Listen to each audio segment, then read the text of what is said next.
344s. Welcome to our final lecture of the semester.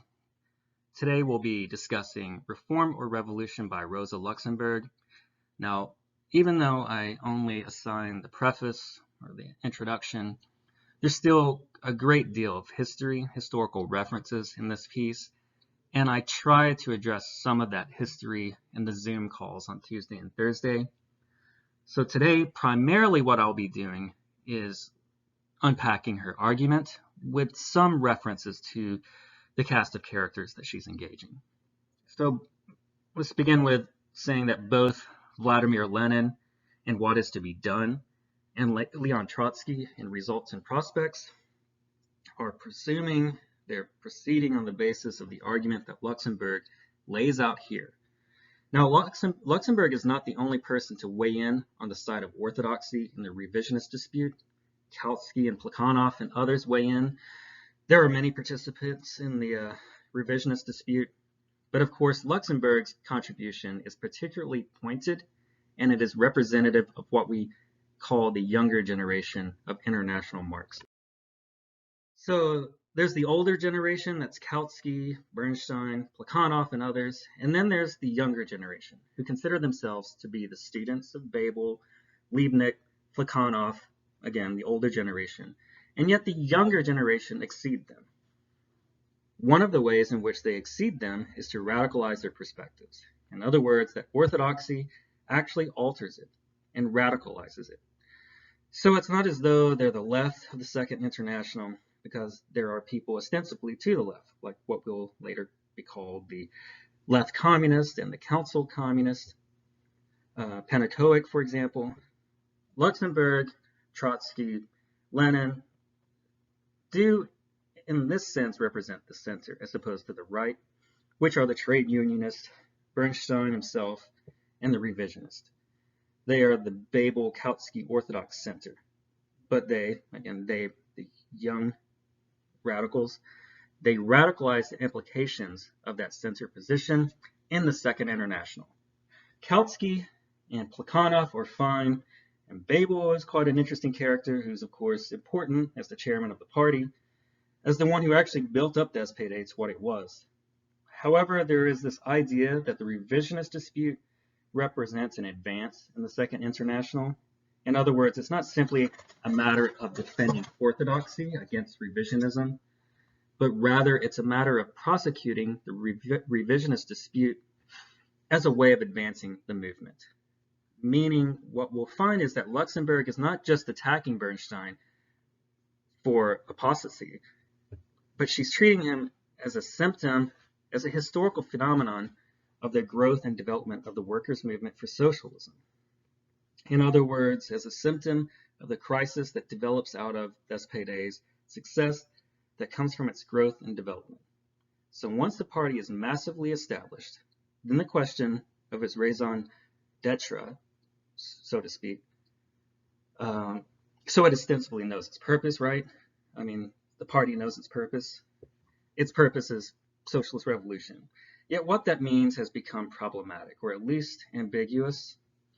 And that's really where Bernstein is coming from. That is, Bernstein is just remarking on, well, does this change things? Does the existence of a mass working class movement for socialism and the growth of its organization, not only the party, but the party-aligned organizations, women's organizations, labor unions, youth organizations, all these groups, the whole penumbra of civil society organizations. Doesn't this change capitalism? Doesn't it change what the transition from capitalism to socialism is going to be about? Rather than the sharp political crisis of the Ancien regime that one saw in the political revolutions of 1848. So Luxemburg is treating Bernstein's questions as legitimate. They're not simply to be dismissed as breaks from orthodoxy, but rather these are authentic expressions of the crisis of purpose that comes as a function of success. It means that Luxemburg is taking a dialectical and historical approach to the argument. In other words, she's treating Bernstein's revisionism as happening at a certain moment in history, the history of the movement as significant. The revisionist dispute demonstrates that the world is entering into an epoch of revolution. and that the revolution will be prosecuted through the internal debates within the socialist workers' movement itself. In other words, the debates over the purpose and goal of the movement is, in fact, the emergence of the revolutionary crisis of capitalism. It's a very peculiar argument, and yet this is Luxemburg's argument. What Luxemburg is doing here is addressing Marxism, so we're using that term in the colloquial sense. The SPD is a Marxist party, and the movement it represents is a Marxist movement. She's critiquing Marxism itself in a Marxist way. Luxemburg is applying Marxism to the growth and development of Marxism as a mass political movement. So she has a Marxist critique of Marxism, because again, Bernstein thinks that his perspective is actually a Marxist perspective. He thinks he has the materialist Marxist approach to reality and its direction. Just as later the SPD and the communists go off on each other in the German Revolution, 1918, both sides are Marxist. And later on still, you have Trotskyism, the Trotskyist or Trotsky himself versus Stalinism. Both sides are Marxist. So it's Marxism all around. It's not simply that Bernstein is abandoning Marxism, and therefore she has to defend orthodoxy against the revisionism. No, that's not it. It's actually a deeper question than that. And it's not accidental, but rather historically motivated. It's a real phenomenon of history. And that's why Luxemburg is quite sincere when she says, we have to thank Bernstein for formulating things the way he has. He has done us the service of crystallizing the nature of the problem, the purpose and the goal of the movement that has built itself up over the past quarter of a century since 1875, since the founding of the SPD itself. Luxemburg critiques Bernstein's perspective in one critical respect. It has become undialectical. However, Bernstein does not accuse Luxemburg of being not undialectical, actually.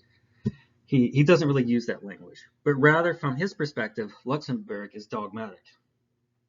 And you could say dogmatic is undialectical in a Socratic sense. For Luxemburg, however, the issue is the contradiction of capitalism. And does socialism represent the amelioration of the contradiction, or does it represent the exacerbation, the deepening of that contradiction? In other words, is the immediate task of the SPD, the dictatorship of the proletariat, is the point of that to overcome the contradiction, or rather to advance the contradiction of capitalism? Georg Lukács, another figure I think I touched on, but we didn't really spend too much time on him.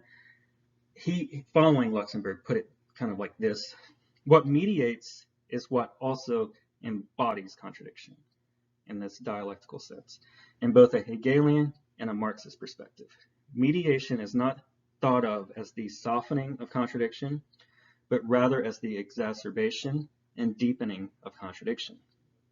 The SPD is mediating capitalism. If the growth of the movement for socialism has now become a mediating factor within capitalism itself, does that mean the contradictions are being softened? Or rather, does it mean that the contradictions are being exacerbated and deepened and broadened, in fact? And that is Luxemburg's perspective.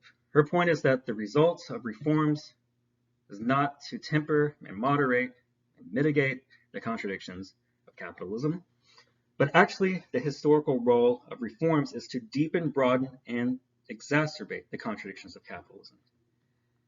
It's in that sense that she accuses Bernstein of being undialectical. And again, this is the claim to Marxism. Ultimately, Luxemburg is deriving a different conclusion than Bernstein to these changing circumstances. Just to reiterate, Bernstein is saying that Marx and Engels' perspective was based in 1848 when the workers had no rights and there's no democracy, very little organizing of civil society. And so maybe Marxism is really stuck in that moment. Marxism is just stuck in the Hungry 40s.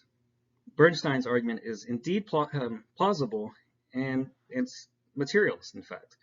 So what is Luxemburg's perspective? How does she counter this? It's the perspective on imperialism. Britain, Germany, etc. are capitalist Bonapartist states.